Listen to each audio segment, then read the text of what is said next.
Imagine caminhar pelas ruas cinzentas de Liverpool em um dia comum da década de 50 e cruzar com um garoto de olhar inquieto, cabelos bagunçados e roupas que revelam um espírito rebelde. Naquele tempo, poucas pessoas apostariam no futuro desse jovem com atitude desafiadora, cuja principal forma de comunicação era o sarcasmo. Você já deve imaginar, este era John Lennon, um garoto com uma alma diferente e manchada pelas circunstâncias da vida, perda, carência de propósito e caos. No entanto, John Lennon transformaria cada um desses fardos em combustível criativo para algo que conquistaria o mundo: os Beatles. Assim, surgiria uma das maiores bandas da história da música, que foi capaz de redefinir a cultura de sua época e inspirar milhões de pessoas.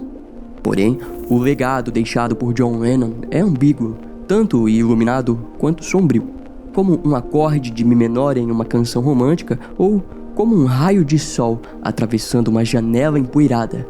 Belo, mas jamais puro. Permita-me apresentar, eu sou Brian Emmendorfer e seja muito bem-vindo a mais um episódio de Ossos Perdidos. Hoje, vamos revisitar os momentos mais importantes da vida dessa lenda da música e entender como o assassinato de John Lennon acabou transformando o músico em um mártir involuntário de uma geração que ainda hoje ressoa com seus ideais.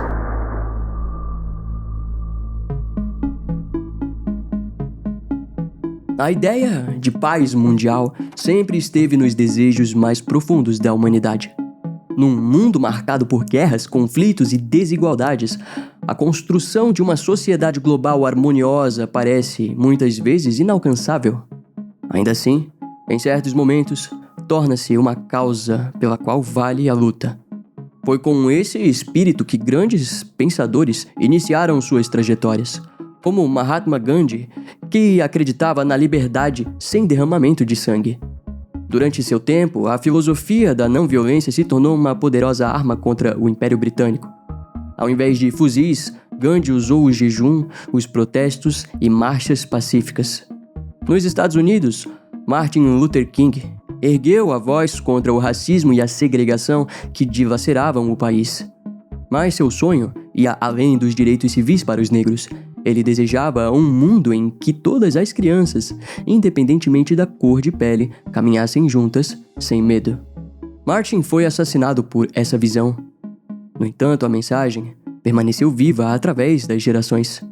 Décadas depois, no Paquistão, a jovem Malala Yousafzai se destacou ao desafiar um dos grupos mais temidos do mundo, o Talibã. Com apenas 12 anos, escreveu para a BBC relatando o controle do Talibã sobre sua terra natal, o Vale do Swat, e defendendo o direito das mulheres à educação e à liberdade. Por isso, foi baleada na cabeça, mas por sorte sobreviveu e se tornou a pessoa mais jovem a ganhar o Nobel da Paz. Existem muitos outros nomes que trilharam caminhos semelhantes, mas neste episódio, o foco está em John Lennon, um dos pacifistas mais emblemáticos da cultura pop. A carreira de John Lennon começou em Liverpool em 1960 ao lado de Paul McCartney e George Harrison. Com a entrada do baterista Pete Best, passaram a tocar em bares de Hamburgo, na Alemanha, onde desenvolveram seu estilo musical, dando origem aos Beatles. Em 1962, sob a gestão de Brian Epstein, Pete Best foi substituído por Ringo Starr e o grupo assinou o contrato com a EMI. Ainda naquele ano, lançaram Love Me Do e, em seguida, Please Please Me, alcançando sucesso imediato. Rapidamente, os Beatles dominaram as paradas britânicas e levaram sua música ao mundo. No dia 7 de fevereiro de 1964, desembarcaram no aeroporto JFK, em Nova York, sendo recebidos por uma multidão de fãs. 2 dias depois, se apresentaram no The Ed Sullivan Show para 73 milhões de telespectadores, cerca de 34% da população dos Estados Unidos na época. Esse momento redefiniu os rumos da cultura pop. Entre 1965 e 1967, a banda explorou novas sonoridades, lançando álbuns psicodélicos que romperam com o rock tradicional. A partir de 1967, porém, a estabilidade do grupo começou a ruir. A morte de Brian Epstein afetou a organização interna, e no ano seguinte, John Lennon se separou de Cynthia Lennon para iniciar um novo relacionamento com Yoko Ono. Yoko era uma artista engajada em causas de paz e amor, com as quais John rapidamente se identificou. A convivência entre Yoko e os outros integrantes não foi harmoniosa, gerando tensões. John passou a dedicar sua vida e sua arte à militância pacifista, alinhando-se ainda mais com as ideias de Yoko e transformando sua jornada em um grito por mudanças. Na época, a luta de John intensificou os protestos nos campos universitários contra a Guerra do Vietnã. Essas manifestações, em parceria com Yoko, resultaram no lançamento de sua primeira grande música solo, Imagine, de 1971, que se tornaria um hino pacifista. Os versos convidavam o público a imaginar um mundo sem fronteiras, religiões ou posses, elementos que alimentam a desigualdade. Junto a essa canção, Give Peace a Chance também se consolidou como lema de opositores da guerra. Apesar do impacto, sua visão recebeu críticas. Muitos argumentavam que a abordagem era romântica demais, ignorando a complexidade dos conflitos políticos, econômicos e sociais. Para esses críticos, a paz exigiria mais que mensagens inspiradoras, dependeria de mudanças estruturais e da conciliação de interesses entre nações e grupos. Por outro lado, defensores de sua causa afirmavam que a paz mundial não nasce apenas de acordos diplomáticos, mas também de uma transformação na mentalidade coletiva. Segundo essa visão, o pacifismo proposto por John era essencial para iniciar qualquer mudança real. Essa crença foi colocada à prova no dia 8 de dezembro de 1980, quando John Lennon foi abordado ao sair do edifício Dakota, em Nova York, e assassinado a tiros. Um dos maiores símbolos da paz foi morto com violência, sem justificativa. O assassino alegou que John era um hipócrita, que falava de paz e amor, mas que vivia cercado de luxo e distanciamento. A morte de John Lennon escancarou o quanto a violência está enraizada na sociedade, tanto na psique individual quanto na esfera coletiva. Ainda assim como outros líderes pacifistas, sua morte inspirou milhares, revelando o quão distante o mundo ainda está do ideal que ele imaginava. Como cantava em Imagine, você pode dizer que sou um sonhador, mas não sou o único. E quando de fato começou esse desejo por paz? Teria sido com Yoko Ono, com os Beatles, ou já fazia parte dele desde sempre? Talvez a resposta nunca seja clara, mas entre os muitos fragmentos da vida de John antes da fama, é possível encontrar pistas. John Winston Lennon nasceu em 9 de outubro de 1940, enquanto bombas da Segunda Guerra Mundial caíam sobre Liverpool. Filho único de Julia Stanley e Alfred Lennon, recebeu o nome em homenagem ao avô paterno John Jack Lennon e ao primeiro-ministro Winston Churchill. Alfred, um marinheiro mercante de origem irlandesa, estava ausente no nascimento do filho. Nos primeiros anos, Alfred enviava dinheiro à família, enquanto Julia cuidava do menino sozinha. Mas tudo mudou em fevereiro de 1944, quando Alfred desapareceu. Os pagamentos cessaram e ele só reapareceu 6 meses depois. Tentou retomar o papel de pai, mas encontrou Julia grávida de outro relacionamento. A situação despertou a preocupação de Mimi, irmã mais velha de Julia, que denunciou 2 vezes a instabilidade familiar aos serviços sociais de Liverpool. Diante da pressão, Julia concordou em deixar que Mimi assumisse a guarda de John. Em julho de 1946, Alfred reapareceu e levou o garoto para Blackpool, planejando levá-lo à Nova Zelândia para recomeçar a vida. Ao notar o desaparecimento, Julia e o companheiro Bob Dickens foram atrás do casal e os encontraram. O reencontro terminou em conflito, com Alfred forçando o filho de 5 anos a escolher com quem queria viver. Segundo alguns relatos, o menino escolheu o pai 2 vezes, sem compreender a gravidade da situação. Mas ao ver Julia se afastar, chorou e correu em sua direção, optando por permanecer com ela. Versões mais recentes, no entanto, contestam esse drama. O autor Mark Lewinson afirma que Julia e Alfred haviam chegado a um acordo e que o episódio não foi tão emocional quanto descrito. Independentemente da versão, o fato é que após aquele dia, pai e filho seguiram caminhos opostos e só se reencontraram quase 2 décadas depois. Julia queria ficar com John, mas jovem e instável, aceitou deixá-lo sob os cuidados de Mimi e do marido, George Smith, na Avenida Menlove, região de Mendips. Na nova casa, John teve uma rotina mais estável. Mimi, rígida e focada na educação, enchia a casa de livros e incentivava a leitura. George, de perfil simples e afetuoso, trabalhava como leiteiro e incluía John em seus passatempos.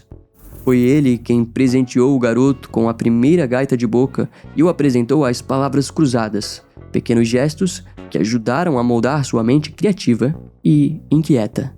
Mesmo morando com a tia, John manteve contato frequente com Julia. Julia visitava a família com frequência, mas eram os momentos na casa dela que mais marcavam a relação de John com a música. Ali, a mãe colocava discos do Elvis Presley para tocar, transmitindo ao filho a energia do rock and roll que começava a dominar a juventude. Além disso, pegava o banjo e ensinava o menino a tocar.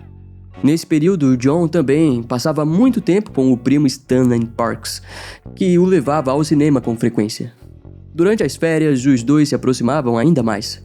Stanley costumava visitar o primo ao lado de Leila Harvey, outra parente, e os 3 viajavam várias vezes por semana até Blackpool para assistir a espetáculos ao vivo. Blackpool era um paraíso do entretenimento para John. O grupo assistia ao Blackpool Tower Circus e às apresentações de artistas populares. Entre todos, quem mais cativava John era George Formby, comediante e músico britânico, mestre no banjo e dono de um humor peculiar. Com o tempo, Stanley e Leila se mudaram com as famílias para a Escócia, mas os encontros continuavam sempre que possível, principalmente na fazenda da família Parks, em Edimburgo. Foi nesse ambiente que John viveu verões inesquecíveis dos 9 aos 16 anos, explorando o interior escocês. Porém, nem tudo era alegria. No dia 5 de junho de 1955, o tio George Smith, marido de Mimi e figura paterna para John, faleceu aos 52 anos, vítima de hemorragia hepática. A perda afetou profundamente o garoto. Apesar da dor, poucos perceberam, já que John era conhecido por ser extrovertido e bem-humorado. Por natureza, desafiador, ele provocava os professores, se envolvia em brigas e atrapalhava as aulas. Com isso, ganhou a fama de aluno problemático e de palhaço da turma. John sempre demonstrou talento para a arte e o humor. Seus cadernos estavam cheios de caricaturas e desenhos cômicos. O senso de humor ácido e irreverente encontrou espaço no Daily Hall, revista estudantil criada por ele mesmo, onde publicava piadas e ilustrações satíricas. Em 1956, John ganhou um presente que mudaria sua vida, seu primeiro violão. A mãe, Julia, emprestou 5 libras e 10 zillions para comprar o instrumento. Um Gallotone Champion, modelo acústico de baixo custo, fabricado na África do Sul nos anos de 1950. O corpo do violão era feito com madeiras locais baratas, como mogno e spruce, e o braço utilizava bordo africano resistente. A escala era escura e os trastes tinham acabamento metálico simples. E, curiosamente, John e Julia esconderam o instrumento de Mimi, que não via futuro na música. Pragmática e cética, a tia jamais acreditou que a música pudesse se tornar um caminho profissional, mesmo quando o sobrinho já demonstrava desejo pela fama. Quando Mimi descobriu o violão, declarou que o instrumento jamais garantiria um emprego. E John, decidido a provar o contrário, começou a mudar de comportamento. Os professores foram os primeiros a notar a transformação. Apesar de enxergarem inteligência e energia, percebiam que John direcionava isso para caminhos que consideravam errados, principalmente para a música e os próprios devaneios do garoto. Logo depois, foi Mimi quem notou o distanciamento, já que John mergulhava cada vez mais no universo musical. Aos 15 anos, decidiu que não queria mais apenas ouvir música, mas também criá-la.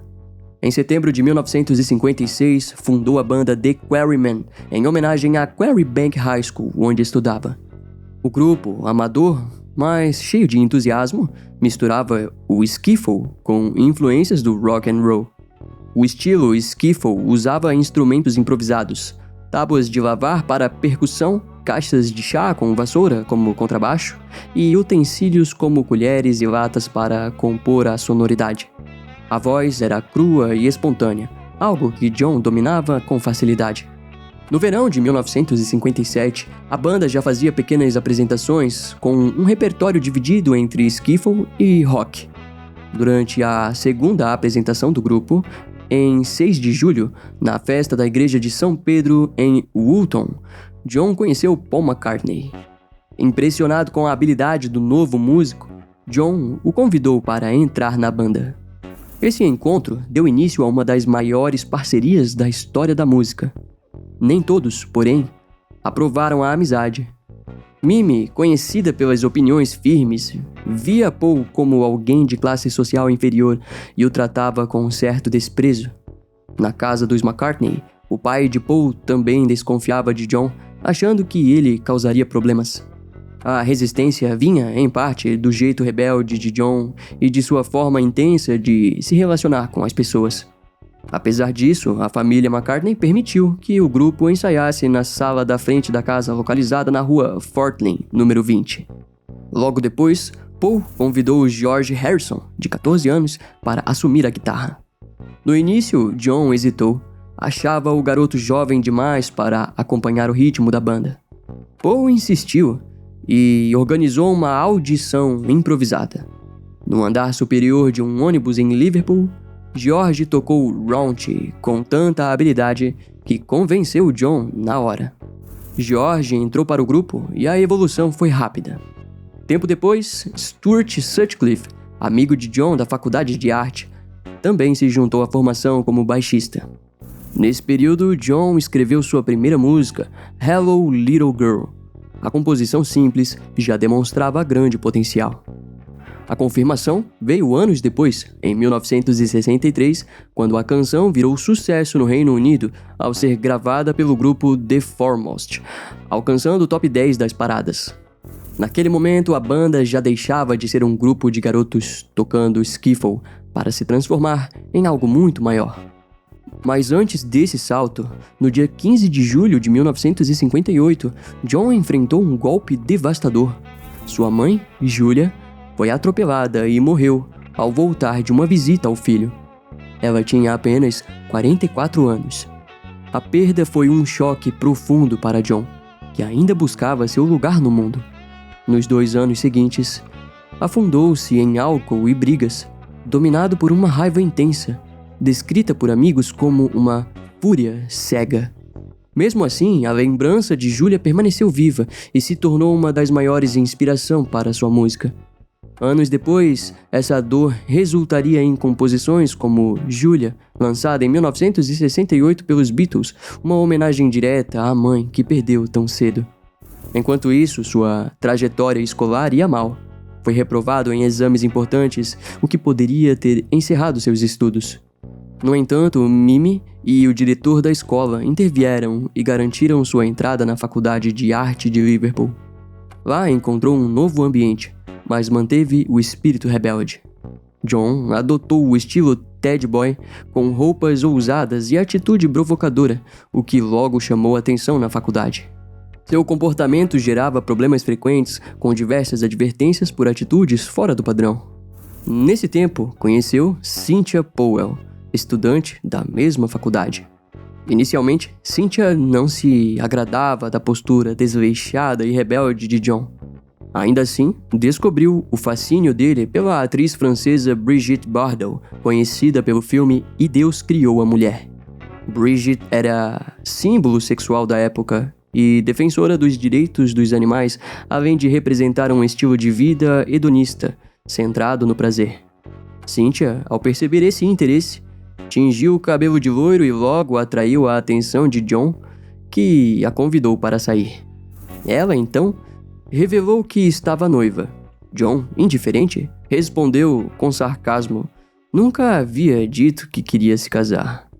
Cynthia estava noiva de outro rapaz que era bem certinho, o bom partido que a família dela aprovava. Mas decidiu terminar o noivado para ficar com John. Assim, começou um relacionamento que duraria por anos. Pouco antes de concluir o último ano, John foi expulso da faculdade. Desde o início, era evidente que ele não se encaixava em estruturas rígidas, e o sistema educacional não sabia como lidar com alguém como John Lennon. Isso pouco afetou o jovem. No início de 1960, John, Paul McCartney, George Harrison e Stuart Sutcliffe adotaram o nome que entraria para a história: The Beatles. Com uma identidade mais clara, o grupo buscava novas oportunidades, e uma surgiu em agosto daquele ano, uma residência de 48 noites em Hamburgo, na Alemanha Ocidental. Mas havia um problema: a ausência de um baterista.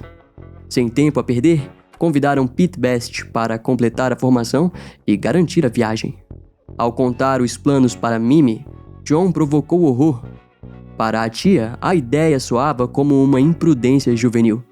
E temendo pelo futuro do sobrinho, Mimi implorou para que ele permanecesse na faculdade de arte. Mas aos 20 anos, John já estava decidido a seguir sua própria estrada e partiu para Hamburgo. A experiência foi intensa e transformadora. A banda tocava por horas seguidas, quase todas as noites, ganhando resistência e aprimorando presença de palco. Durante essas maratonas, John e os colegas conheceram o Preludin, uma anfetamina usada por músicos para aguentar as apresentações exaustivas. John logo incorporou o estimulante à sua rotina na cidade. Hamburgo teve um papel crucial na evolução da banda, que voltaria para lá outras 2 vezes, em abril de 1961 e em abril de 1962.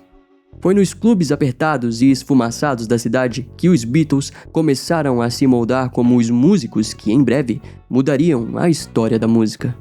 Com o tempo, Cynthia passou a visitar John em Hamburgo, acompanhada da namorada de Paul McCartney.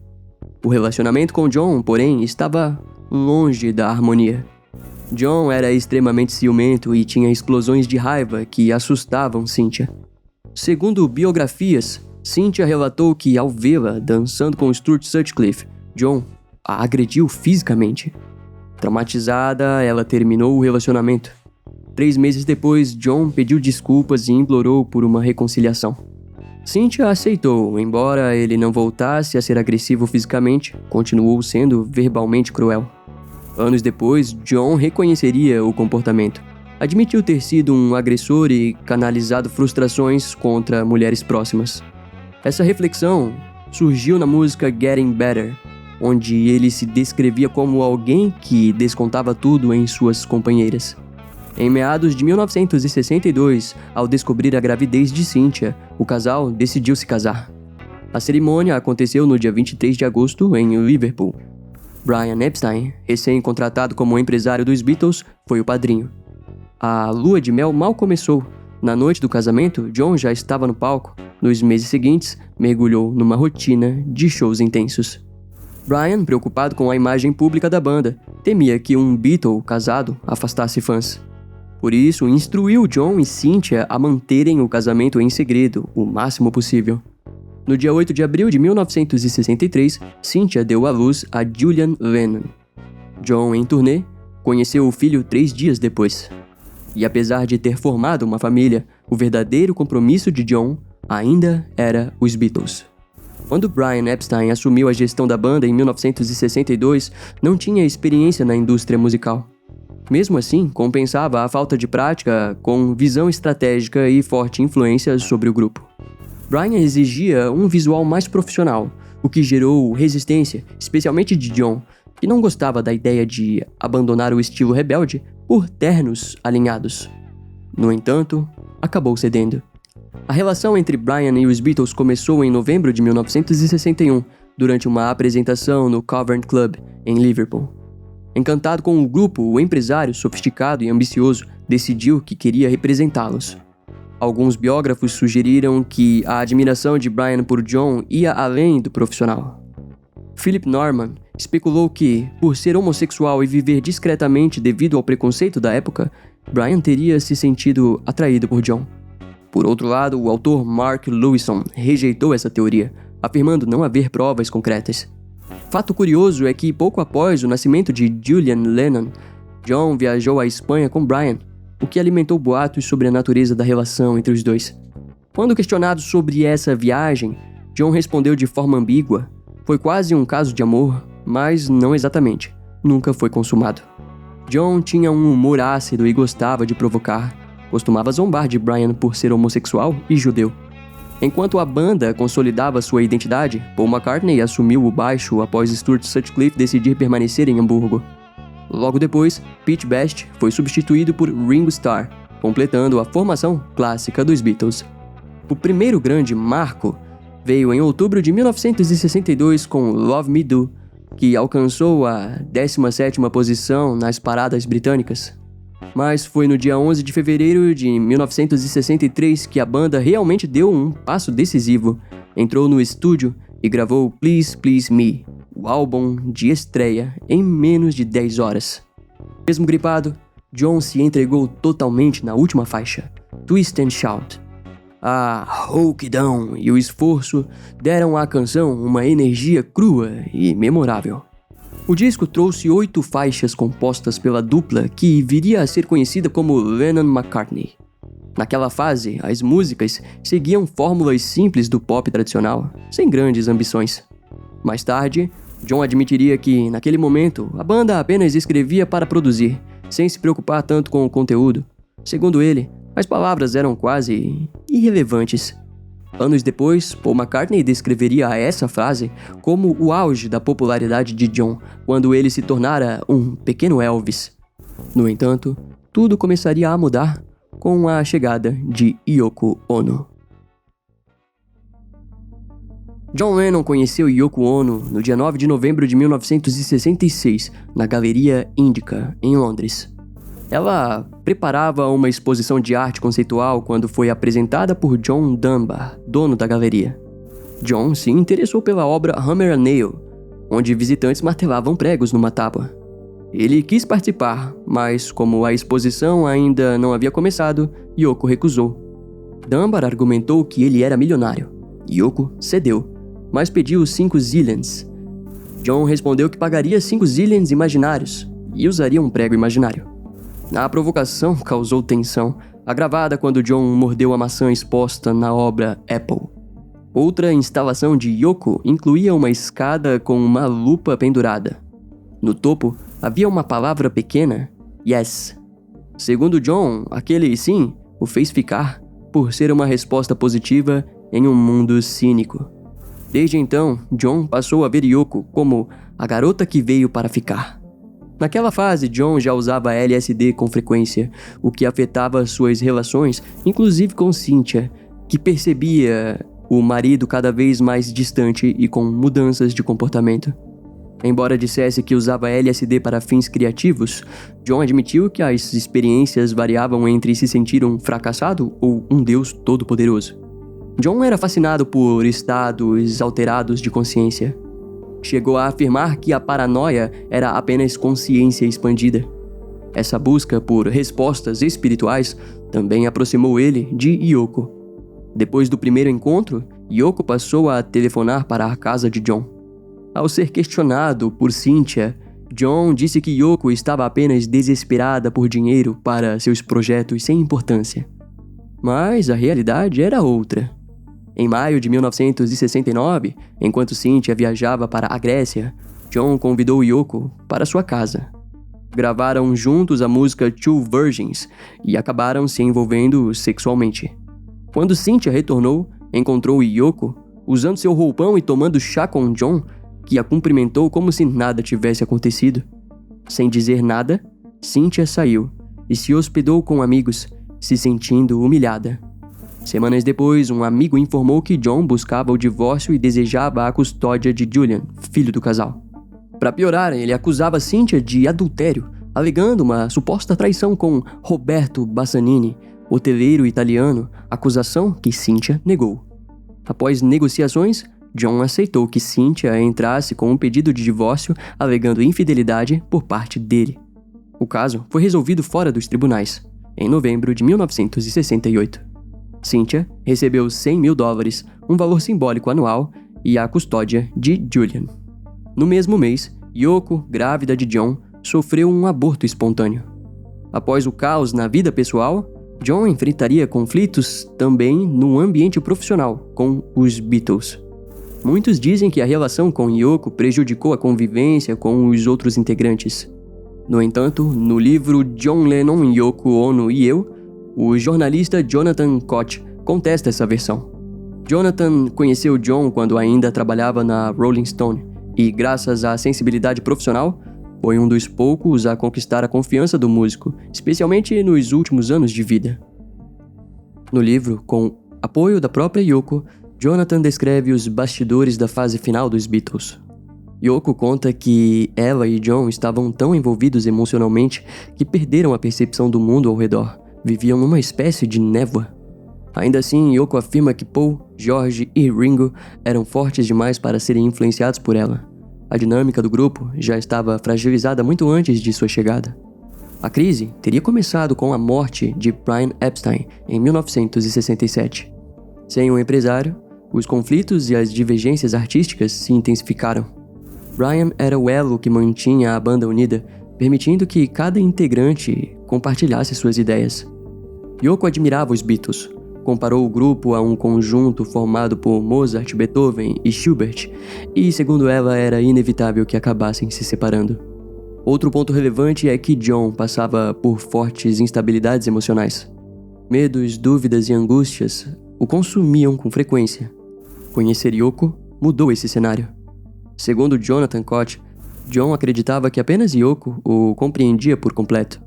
Ele dizia: "Eu sou o peixe e ela é o mar. Eu sou a maçã e ela é a árvore. Eu sou a porta e ela é a chave." Yoko o enxergava como alguém em reconstrução e assumia para si esse papel de apoio emocional e espiritual. Jonathan também relata que John abdicou do status de rei, pois estava cansado de ser idolatrado. O que ele realmente desejava era ser vulnerável e autêntico. Juntos, decidiram transformar o amor que sentiam em arte e protesto. Em março de 1969, o casal se casou e passou a lua de mel no Hilton Amsterdã, realizando o Bedding for Peace, um protesto pacífico com a mensagem: se todos ficassem na cama, em vez de matar, o mundo estaria em paz. A ação causou controvérsia, mas atraiu a atenção da mídia. Muitos jornalistas foram até o hotel para entrevistá-los. John e Yoko queriam levar o protesto aos Estados Unidos, mas uma acusação de posse de maconha impediu o retorno ao país. Em resposta, fizeram um segundo bed-in no Hotel Queen Elizabeth, em Montreal, onde gravaram Give Peace a Chance. Foi desse período que surgiu o famoso lema "Faça amor, não faça guerra". Essa frase também virou música. John eternizou esse momento no álbum The Ballad of John and Yoko. No dia 22 de abril daquele mesmo ano, John mudou oficialmente seu nome para John Ono Lennon, durante uma cerimônia discreta no telhado da Apple Corps, gravadora fundada pelos Beatles sob a administração de Brian Epstein. Ele e Yoko se mudaram para Titleist Park, em Berkside. Após um acidente de carro envolvendo Yoko, John levou uma cama king-size para o estúdio de Abbey Road, permitindo que ela permanecesse ao seu lado durante as gravações. O casal seguiu focado na carreira solo de John. Ainda naquele ano, em setembro, durante uma reunião dos Beatles, John anunciou o fim da banda. Afirmou que, por ter iniciado o grupo, também tinha o direito de encerrá-lo. Mas o fim se tornou público no ano seguinte, quando Paul McCartney anunciou sua saída. O primeiro álbum solo, John Lennon Plastic Ono Band, 1970, surpreendeu o mundo com sua crueza e intensidade emocional. A crítica elogiou o peso das composições, mas parte do público, acostumado aos refrões leves dos Beatles, resistiu. Logo na primeira faixa, Mother, John expôs o trauma do abandono da infância sem metáforas, apenas dor. Em Working Class Hero, com forte influência de Bob Dylan, denunciou a hipocrisia das classes sociais, o que levou muitas rádios a boicotar a música. No início de 1971, o ativista Tariq Ali entrevistou John e compartilhou ideias políticas radicais, deixando forte impressão. Inspirado pelo encontro, John compôs Power to the People, mas depois confessou que a música surgiu mais para agradar os radicais do que por convicção própria. Na mesma época, mergulhou em uma controvérsia judicial que movimentava o Reino Unido. A revista Oz enfrentava um processo por obscenidade e John reagiu com força. Chamou a acusação de fascismo nojento. Gravou com Yoko o single God Save Us do The Oz como Elastic Oz Band e participou de protestos em apoio à publicação. Sem os Beatles para suavizar suas exposições, John passou a usar a própria voz para confrontar, provocar e buscar autenticidade.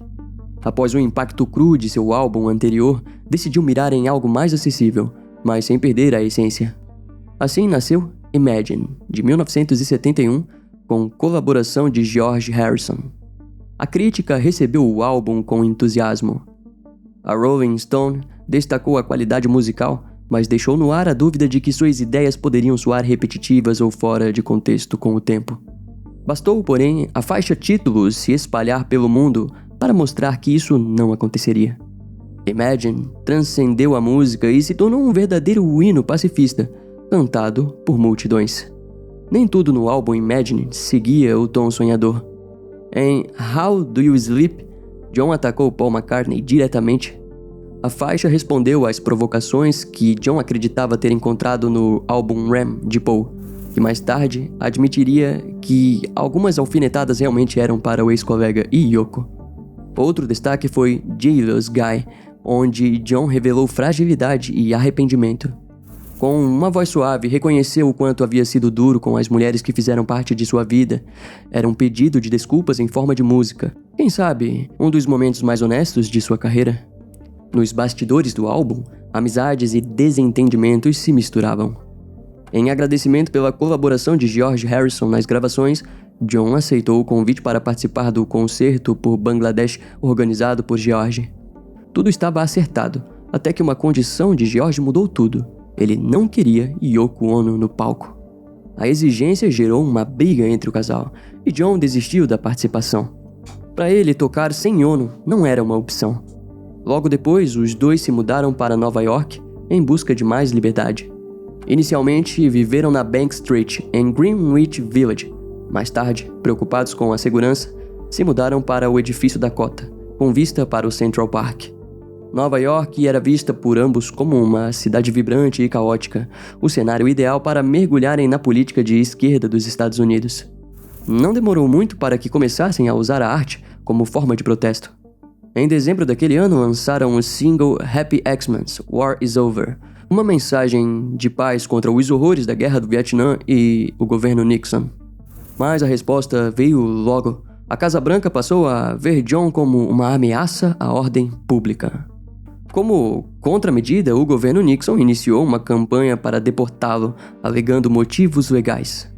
Durante 4 anos, John enfrentou uma longa batalha judicial contra o Departamento de Imigração, que se recusava a conceder residência permanente nos Estados Unidos. No meio desse conflito, o casal lançou Sometime in New York City, de 1972, em parceria com a banda Elephant's Memory. O álbum duplo funcionava como um manifesto político, abordava direitos das mulheres, racismo, a ocupação britânica na Irlanda do Norte e até a luta de John pelo Green Card. No entanto, o disco fracassou comercialmente e foi criticado por seu tom panfletário. A imprensa britânica foi especialmente dura. A revista NME publicou uma carta aberta de Tony Tyler chamando John de revolucionário patético e envelhecido. Nos Estados Unidos, a controvérsia se concentrou na faixa Woman is the Nigger of the World. O título chocante gerou censura e várias rádios se recusaram a tocar a música. Apesar da rejeição, John e Yoko seguiram firmes. Organizaram 2 shows beneficentes em apoio aos pacientes da instituição psiquiátrica Willowbrook State School. Os concertos de 30 de agosto de 1972 no Madison Square Garden reuniram a banda Elephant's Memory e convidados. E essa seria a última vez que John Lennon faria um show completo. Após a derrota de George McGovern na eleição presidencial, candidato progressista apoiado por John, o casal participou de um evento na casa do ativista Jerry Rubin. A noite terminou mal. John, embriagado, traiu Yoko com uma das convidadas. O episódio abalou o relacionamento. Yoko transformou a dor em arte, compondo Death of Samantha, inspirada nessa decepção. Em 1973, enquanto se preparavam para Mind Games, John e Yoko decidiram se separar. Seguiram-se 18 meses de festas, álcool e caos. John passou a viver com May Pang, sua assistente. Nesse período, se aproximou de músicos como Harry Nilsson, conhecido por Coconut, música lembrada por quem jogou um jogo chamado Alan Wake. O comportamento de John virou alvo dos tabloides. Ele e Nilsson, ambos descontrolados, chamavam a atenção por onde passavam. Em março, 2 episódios no clube The Troubadour escandalizaram a mídia. No primeiro, John apareceu com um absorvente colado na testa e brigou com uma garçonete. 2 semanas depois foi expulso com Nilsson por interromper o show dos Smoothers Brothers com vaias. Durante essa fase, John produziu o álbum Pussycats de Harry Nilsson em Los Angeles. Mas os excessos comprometeram as gravações. Após semanas de desordem, John e May retornaram a Nova York para tentar concluir o projeto com mais foco. Na mesma época, John também produziu Too Many Cooks, Spoil the Soup para Mick Jagger. Por questões contratuais, a música só seria lançada em 2007. De volta a Nova York, John encontrou algum equilíbrio em meio ao caos criativo. Participou de várias gravações de sucesso, como o single Number 9 Dream. O momento mais marcante veio durante um show de Elton John no Madison Square Garden, quando John subiu ao palco para cantar ao lado do amigo. Naquele período, ele e Yoko estavam em processo de reconciliação. Também colaborou com David Bowie na faixa Fame, que se tornou um sucesso nos Estados Unidos. Em seguida, lançou o single Stand By Me, com um bom desempenho tanto nos Estados Unidos quanto no Reino Unido. Seria o último grande sucesso por um longo tempo. Em abril de 1975, John decidiu abandonar os palcos. Fez isso em grande estilo durante a gravação do especial A Solid to Lil Grade, transmitido pela ATV. Tocou violão acompanhado por uma banda de 8 músicos mascarados, um gesto irônico, criticando a duplicidade dos organizadores que ele considerava 2 caras. A apresentação de Stand By Me foi cortada da transmissão, mas John Lennon já havia conquistado o que desejava. Depois de anos sob os holofotes, decidiu desaparecer, ao menos por um tempo. Longe dos estúdios e da depressão da fama, trocou os acordes pela cozinha e os aplausos pelo choro de um recém-nascido. O nascimento de Sean Lennon, no dia 9 de outubro de 1975, mesmo dia em que John completava 35 anos, marcou uma nova fase. A partir daí, ele se dedicou inteiramente à paternidade. Acordava às 6 da manhã, preparava as refeições e passava os dias com o filho, descobrindo os pequenos encantos de uma rotina doméstica, até então desconhecida. Pela primeira vez, parecia completamente entregue à vida privada. Ainda assim, a criatividade não desapareceu.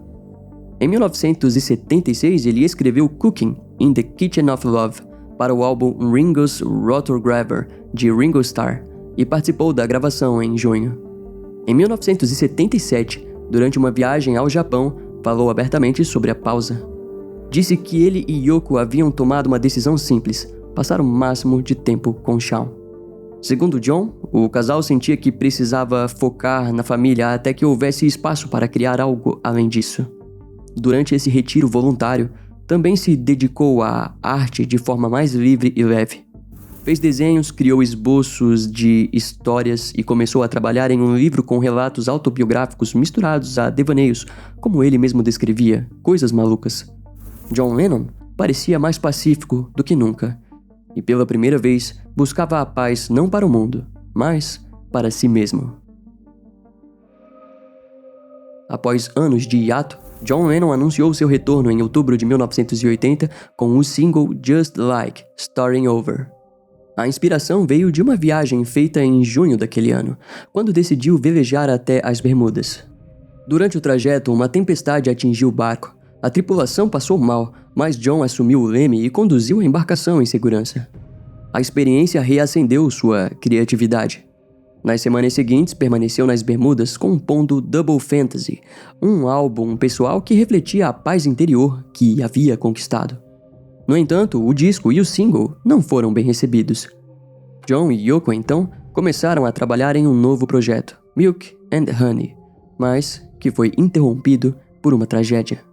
Na noite fria do dia 8 de dezembro de 1980, Nova York estava envolta no clima típico do fim de outono, vitrines decoradas, sirenes distantes, táxis apressados. Entre os pedestres, um homem caminhava segurando o apanhador no campo de centeio, de J.D. Salinger. Ele havia lido o livro e, assim como o protagonista Holden Caulfield, sentia-se desiludido com o mundo. Sua maior frustração era com John Lennon, o artista que pregava paz, mas que aos seus olhos era apenas mais um hipócrita. No bolso do casaco, esse homem, Mark David Chapman, de 25 anos, carregava um revólver calibre .38. Mais cedo naquele dia, Mark havia pedido um autógrafo a John em uma cópia de Double Fantasy. O cantor assinou com gentileza. Mark sorriu e posou para uma foto. Horas depois, foi até o edifício Dakota, onde John vivia com Yoko e o filho. O homem permaneceu por 2 horas em frente ao local, até ver John sair pela porta. Acho que é melhor conhecermos esse sujeito antes do crime contra John Lennon. Mark David Chapman nasceu no dia 10 de maio de 1955 em Fort Worth, Texas. Cresceu em um lar marcado pela violência. O pai, militar, era frio e autoritário. A mãe tentava protegê-lo como podia. Desde cedo, Mark se sentia deslocado. Inteligente, mas introvertido, mergulhou em um mundo imaginário, criou amigos fictícios e se refugiou nos discos dos Beatles. Mas o garoto, apaixonado por música, acabou mudando. Na adolescência, se envolveu com drogas, abandonou a escola, tentou suicídio e foi internado. Depois se converteu ao cristianismo e passou a pregar com fervor, muitas vezes aos gritos, sobre o fim dos tempos. Mesmo assim, a raiva e a confusão persistiram. Um sentimento explosivo crescia dentro dele. Mark desejava ser lembrado, queria importância.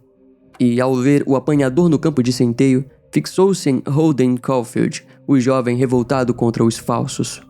Mark se intensificou com o personagem e passou a moldar a própria identidade com base nessa visão. Ele fez uma conexão doentia. John Lennon era um dos falsos. Para ele, John já não era o garoto de Liverpool, mas um símbolo da hipocrisia que Holden tanto odiava.